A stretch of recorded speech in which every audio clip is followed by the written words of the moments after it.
এবং ইনশাআল্লাহ আগামী 10 বছরের ভিতরে এনসিপি ক্ষমতায় যাবে ইনশাআল্লাহ যাবে।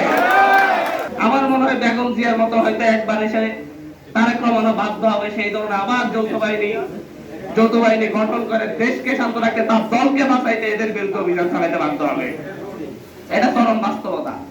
আমরা অনেক জায়গায় অনেক হতাশার কথা শুনি, অনেকে অনেক কথা বলেন, কি করব, এরা এসে প্রতারণা করলো। আসলে এটা আমাদের সবচেয়ে বড় শক্তি। যখন আমাদের পূর্ণ এস্টাবলিশমেন্ট গুলো, আমরা এতদিন জানতাম আওয়ামী লীগ পূর্ণ এস্টাবলিশমেন্ট তৈরি করেছে, সে নতুন প্রজন্মের ভাষা বুঝে না, আওয়ামী লীগ নতুন প্রজন্মের ভাষা বুঝে না, সুতরাং বিএনপি বলছে আমরা নতুন প্রজন্মের ভাষা বুঝি। মানুষ তার উপর ভরসা করে তাকে ভোট দিচ্ছে। এখন সে তার নিজেকে প্রমাণ করতেছে সেও এই প্রজন্মের ভাষা বুঝে না, সেও নতুন বাংলাদেশ চায় না।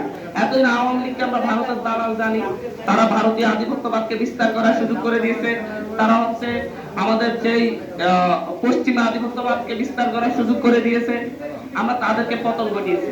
বিএনপি বলছে আমরা সবার আগে বাংলাদেশ, আমরা এই আধিপত্যবাদের পক্ষে নাই, আমরা এটার বিরুদ্ধে দাঁড়াবো, বাংলাদেশী জন্য পররাষ্ট্রনীতি তৈরি করবো। কিন্তু ক্ষমতায় আসার পর দেখতেছি ঠিক একই ভাবে তারা আওয়ামী লীগের মতো আধিপত্যবাদকে জায়গা করে দিচ্ছে।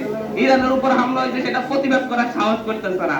এবং মার্কিন যুক্তরাষ্ট্র অখুশি হবে এই কারণে ইরানের সাথে সমঝোতা করে তেল বাংলাদেশে আনতেছে না, যাতে করে বাংলাদেশের তেলের সংকট যায়। এই ক্ষেত্রে দেশকে প্রাধান্য দেওয়ার আগে তারা মার্কিন যুক্তরাষ্ট্রকে প্রাধান্য দেওয়া শুরু করেছে। এই প্রত্যেকটা ক্ষেত্রে আমরা যখন দেখি আওয়ামী লীগ যে পথে চলেছে তারাও একই পথে চলতেছে, তাহলে এই প্রজন্ম বা এই জনগোষ্ঠী, আমি এই প্রজন্ম বলতে শুধুমাত্র আমাদের জেনজি প্রজন্মকে বুঝাচ্ছি না, আমি এই প্রজন্ম বলতে যতজন জীবিত আছে বুড়ো মধ্যবয়স্ক সকলকে বুঝাচ্ছি। এরা প্রত্যেকে কিন্তু এই প্রজন্মের অংশ, এবং এরা প্রত্যেকে কিন্তু 24-এর প্রজন্ম। যারা এই 24-কে প্রত্যক্ষ করছে, সেটা আমাদের বাবা হতে পারে, দাদা হতে পারে, আমাদের ভাই হতে পারে, আমাদের জুনিয়র হতে পারে, সকলে আমাদের এই 24-এর প্রজন্ম। এই 24-এর প্রজন্ম কিন্তু চাক্ষুষ প্রত্যক্ষ করছে সবার আগে বাংলাদেশের জায়গায় সবার আগে এসালন শুরু হয়ে গিয়েছে।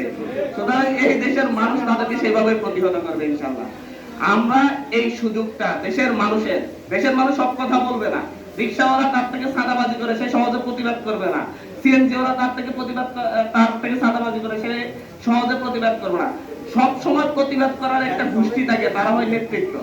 আর আমাদের এই জাতীয় নাগরিক পার্টি এনসিপি হচ্ছে সে বঞ্চিত, লাঞ্ছিত, নিপীড়িত প্রত্যেকটা শ্রেণী পেশার মানুষের কণ্ঠ হয়ে আমরা কথা বলছি।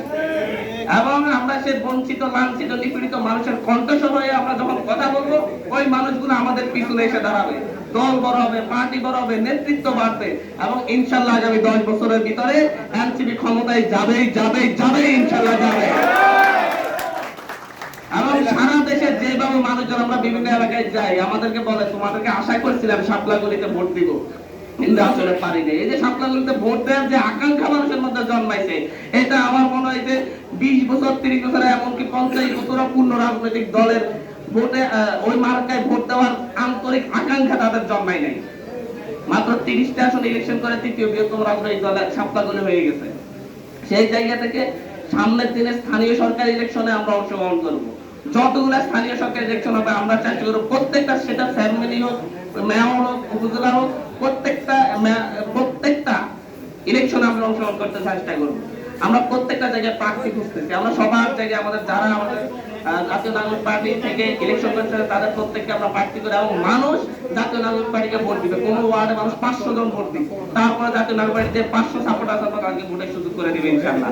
এবং এইভাবে জাতীয় নাগরিক পার্টি আগামী সারা দেশে জোয়ার হচ্ছে, প্রত্যেকটা উপজেলায় 200, 300, 400 করে প্রতি সপ্তাহে, প্রতি মাসে জয়েন করা শুরু করছে।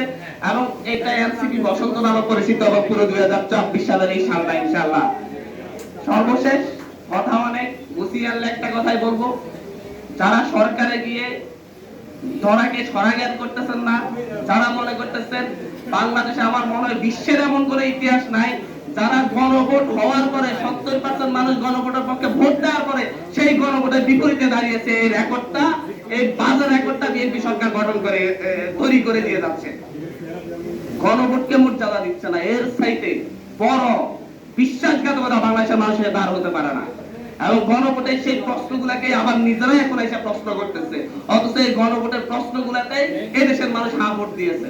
মানুষ বুঝে দিয়েছে না বুঝে দিয়েছে, আমি তো বলবো যে হচ্ছে আপনার বিএনপির 31 দফা কয়জন বলতে পারবে? তাহলে মানুষকে 31 দফা পড়ে ভোট দিয়েছে। মানুষ মনে করছে এই গণভোটের প্রশ্নগুলো তাদের জন্য তৈরি করা, তাদের পক্ষে তৈরি করা, মানুষ এটা ধারণ করে ভোট দিয়েছে। এই ভোটকে যারা অমান্য করে বিশ্বাসঘাতকতা করতেছে, তাদের বিপরীতে পুরো 70% মানুষ যারা এই গণভোটে হাত দিয়েছে, তারা সবাই এর বিরুদ্ধে দাঁড়াবে ইনশাআল্লাহ।